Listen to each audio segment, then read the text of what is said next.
Good morning to everyone. आज हम probability को थोड़ा सा और आगे कंटिन्यू करेंगे।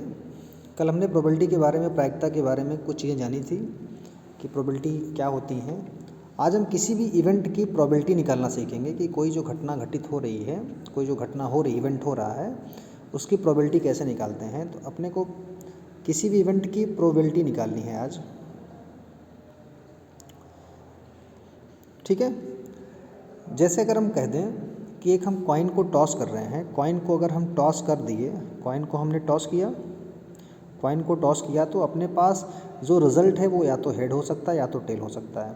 मतलब कुल इसके पास जो सैंपल स्पेस हैं, कुल 2 सैंपल स्पेस बनेंगे। नंबर ऑफ़ सैंपल स्पेस जो बनेगा, संभावित जो रिज़ल्ट आएंगे वो कितने आएंगे? 2 आएंगे, 2 रिज़ल्ट बनेगा। अब अगर हम तुमसे पूछें कि हेड आने की प्रोबेबिलिटी कितनी है, तो हेड यहाँ पर कितना आ रहा है? वही नंबर ऑफ़ इवेंट, कितनी घटनाएं हो रही हैं। इवेंट क्या था? कल हमने बताया था any subset of sample space, उसका कोई एक सबसेट लेते हैं। तो यहाँ हेड कितनी बार है? 1 बार है।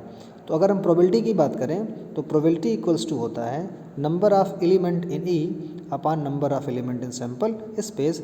ये बनता है अपना प्रोबेबिलिटी। मतलब अगर यहाँ वैल्यू पुटअप करेंगे तो आएगा अपना 1/2, ठीक है। तो ये प्रोबेबिलिटी का बेसिक है। जो फार्मूला बनता है अपना प्रोबेबिलिटी का, फार्मूला क्या है कि प्रोबेबिलिटी किसी भी इवेंट की अगर हम बात करें, प्रोबेबिलिटी अगर निकालेंगे तो number of element in event upon number of sample space, ठीक है, नंबर ऑफ़ सैंपल स्पेस।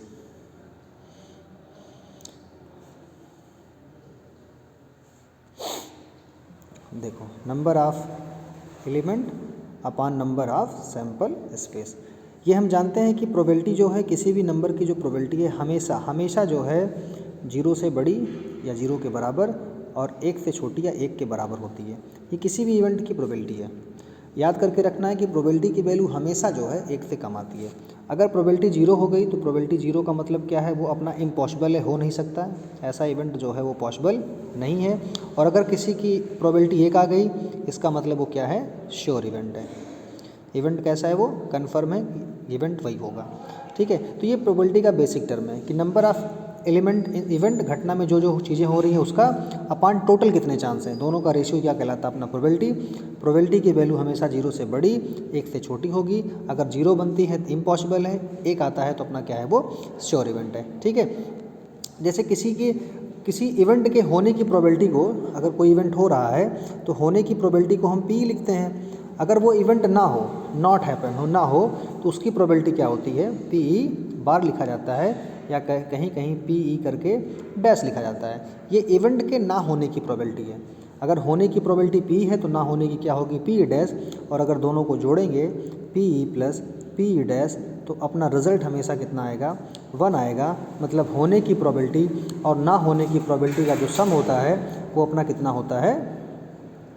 1 होता है, ठीक है। होने की प्रोबेबिलिटी और ना होने की प्रोबेबिलिटी का सम जो होता है वो अपना 1 होता है। मतलब अगर हम कह दें कि किसी में हेड आने की प्रोबेबिलिटी, हेड आने की जो प्रोबेबिलिटी है वो कितनी है? 1/2 है। तो हेड ना आने की प्रोबेबिलिटी कितनी हो जाएगी? 1 से घटा देंगे, 1 - 1/2 कितना आ जाएगा? अपना 1/2। तो हेड ना आने की प्रोबेबिलिटी कितनी हो जाएगी? 1/2, ठीक है। तो आने की प्रोबेबिलिटी p, ना आने की प्रोबेबिलिटी p ई बार, दोनों को जोड़ेंगे तो कितना आएगा? 1। इसका मतलब कि सारी प्रोबेबिलिटी, जितने भी इवेंट हो रहे हैं, सब प्रोबेबिलिटी को अगर हम ऐड कर दें, सबको जोड़ दें तो कितना आना चाहिए? 1 आना चाहिए, ठीक है। तो ये जनरल बेसिक टर्म है एकदम। आगे बढ़ते हैं। एक यहाँ मिलेगा कि हमारे फेवर में कितनी चीज़ें हैं। कोई इवेंट है वो हमारे फेवर में, जिसको कहते हैं odd in favour. Odd in favour, हमारे फेवर में क्या क्या चीज़ें हो रही हैं? एक रेशियो होता है फेवर में, मतलब जो जिस तरीके से हैपन हो जाए। जैसे हम कहते हैं कि एक इवेंट है वो m तरीके से हो जाता है, m तरीके से वो हो सकता है और n तरीके से नहीं हो सकता है। मतलब जो होने का मतलब क्या है? जो हो जाए वो फेवर में है और जो ना हो जाए वो अगेंस्ट में है, मतलब खिलाफ है अपने। तो अगर कोई इवेंट m तरीके से हो रहा है वो फेवर है, n तरीके से नहीं हो रहा है तो अगेंस्ट है। तो ऑड इन फेवर का मतलब क्या है? ऑड इन फेवर का मतलब क्या है कि जो हमारे फेवर में हो, जो हमारे साथ हों, जो हमारे साथ हों और जो हमारे खिलाफ हों, दोनों का रेशियो क्या कहलाता है? Odd in favour. अगर ये m तरीके से हो रहा है, n तरीके से नहीं हो रहा है, तो e बराबर आ जाएगा m/n। इसको कहते हैं ऑड इन फेवर, जो हमारे फेवर में है। फेवर मतलब साथ बटा खिलाफ, साथ अपान खिलाफ, जो हमारे साथ हैं जो हमारे खिलाफ हैं दोनों का ratio odd in favour. Question में कहेगा कि कोई इवेंट है वो 2 तरीक़ों से हो सकता है, 3 तरीके से नहीं हो सकता है, तो होने का फेवर बताओ, तो लिख देंगे 2/3। मतलब 2 तरीके से हो रहा है, 3 तरीके से नहीं हो रहा है, तो फेवर में कौन है, 2 है, 2/3। ये अपना हो जाएगा उसका ऑड इन फेवर। क्लियर है। इसी तरह से फेवर के बाद आता है अपना odd in against. Odd in against, odd in against जो हमारे खिलाफ हैं, जो हमारे खिलाफ हैं। अगेंस्ट का मतलब क्या है, खिलाफ हो, जो ना हो, जो घटना ना हो। जैसे कोई तरीका है m तरीके से हो जा रहा है, n तरीके से नहीं हो रहा है वो, ठीक है, n तरीके से नहीं हो रहा है, m से हो रहा है, मतलब ये साथ साथ है, ये साथ है अपने, और ये क्या है, नहीं हो रहा है, मतलब अगेंस्ट है, ये खिलाफ है अपना। तो अगेंस्ट की जब बात करेंगे तो रेशियो जो आएगा, जो अपने अगेंस्ट हो अपान जो अपने साथ हो, उसी का जस्ट रिवर्स करना है। फेवर में क्या है, साथ बटे खिलाफ करना है, अगेंस्ट में क्या है, जो खिलाफ है, अपान में क्या कर देना है, जो साथ है। साथ का मतलब जो इवेंट हो रहा हो, और जो ना हो रहा हो, होने वाले का मतलब है साथ साथ, और अगेंस्ट का मतलब क्या है, अपने खिलाफ है। तो ये होता है अपना ऑड इन अगेंस्ट, ठीक है। अब यहाँ से 2 चीज़ें बन सकती हैं। जैसे हुआ क्या कि एन ई का मतलब क्या है, फेवर में है, साथ है। एन ई बार का मतलब क्या हो गया, डैश या बार लगा दो, ये अपने खिलाफ हैं, अगेंस्ट हैं, ठीक है। तो एन इसकी होने की प्रोबेबिलिटी ऑफ ई बार, इसके होने की प्रोबेबिलिटी ऑफ ई, क्योंकि हो रहा है ये अपना। तो हम कह सकते हैं कि n E dash upon n E equals to होगा अपना probability of E dash upon probability of E, ठीक है। ऐसी घटनाएं अपने पास हो जाएंगी। क्लियर है ये बात, इनको लर्न करके रखना है, न्यूमेरिकल वगैरह में ये काम आएंगे, ठीक। इसके बाद अपना एक आता है addition theorem, addition theorem of probability, addition theorem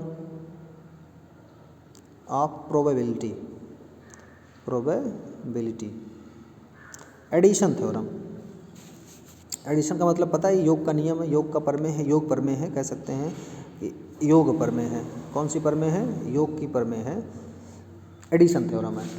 जैसे कोई इवेंट हो रहा है, घटना घटित हो रही है, तो एस अपना हमने मान लिया कि सैंपल स्पेस है, total number of sample space है। ये क्या है अपना, सैंपल स्पेस है। सैंपल स्पेस क्या होता है, सैंपल स्पेस का मतलब टोटल जो संभावित रिजल्ट होते हैं, संभावित जो परिणाम होते हैं, उसी को हम क्या कहते हैं, सैंपल स्पेस कहते हैं। तो एस कोई सैंपल स्पेस है, ठीक है। और इस सैंपल स्पेस में मान लेते हैं 2 घटनाएं हो रही हैं, ए और बी। ये 2 घटनाएं क्या हो रही हैं, घटित हो रही हैं। इस सैंपल स्पेस में 2 घटनाएं क्या है, घटित हो रही हैं।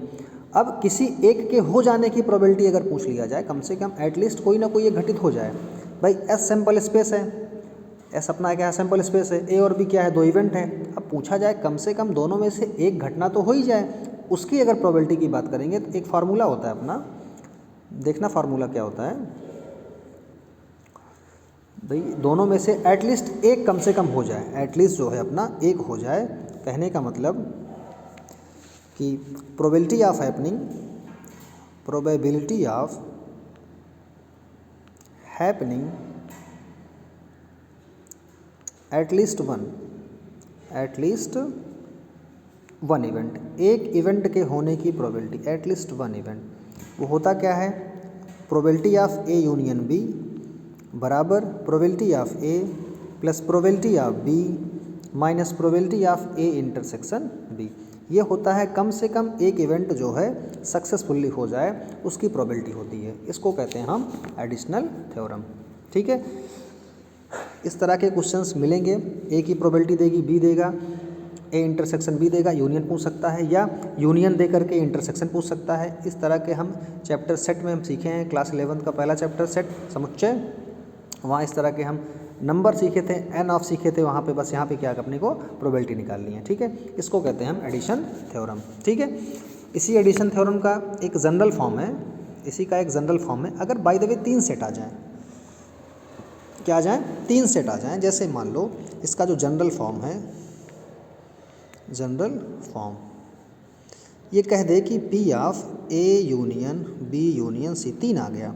तो जैसे हमने सेट में सीखा था probability of A, probability of B, probability of C minus probability of A intersection B minus probability of B intersection C minus probability of A intersection C and the plus probability of A intersection B intersection सी।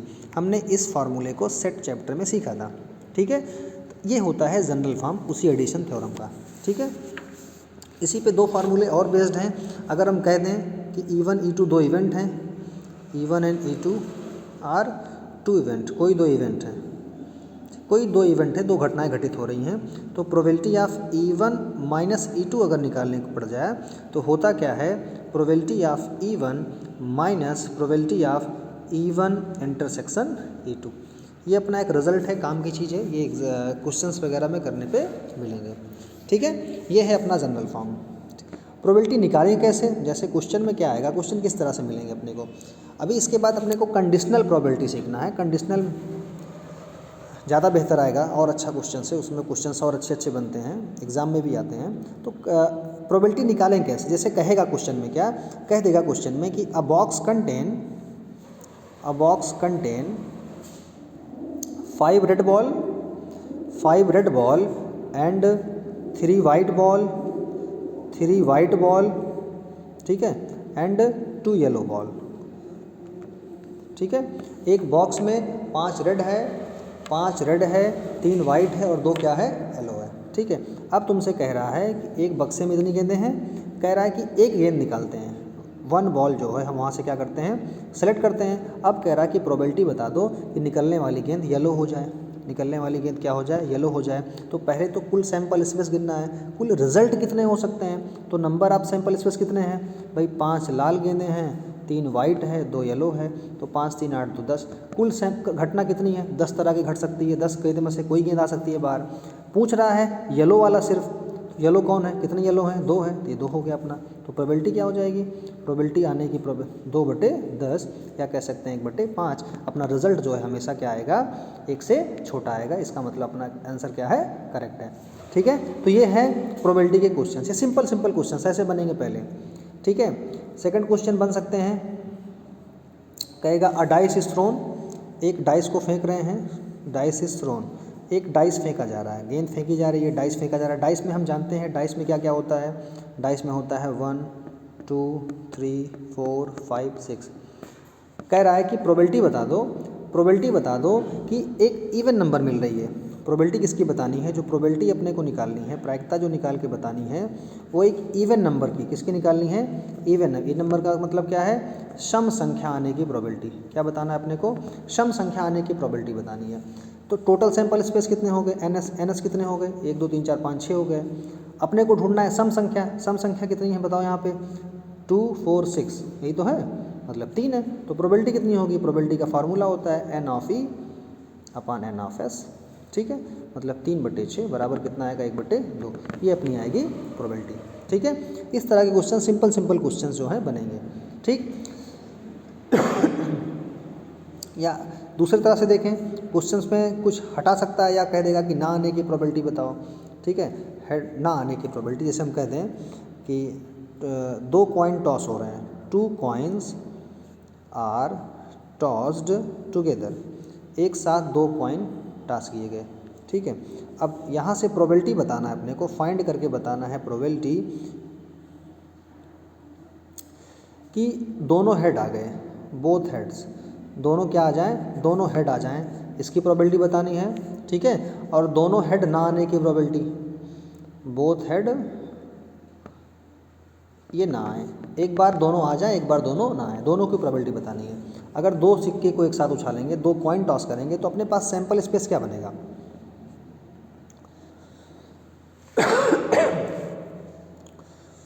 हो सकता है दोनों में head आ जाए, एक में head एक में टेल आ जाए, एक में टेल एक में हेड आ जाए,